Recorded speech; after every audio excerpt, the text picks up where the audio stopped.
Saya bersyukur kerana Yang Amat Berhormat Perdana Menteri dan Kerajaan Persekutuan telah bersetuju dengan langkah Kerajaan Sarawak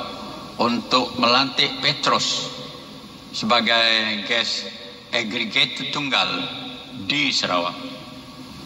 yang dibuat di bawah Distribution of Gas Ordinance 2016, yang mana Kerajaan Sarawak mempunyai kuasa eksekutif dan legislatif untuk menggubal undang-undang mengenai elektrik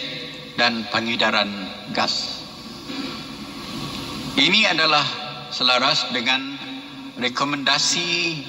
daripada Intergovernmental Committee ataupun IGC Report 1962 yang telah dilaksanakan melalui Borneo State Legislative Power Order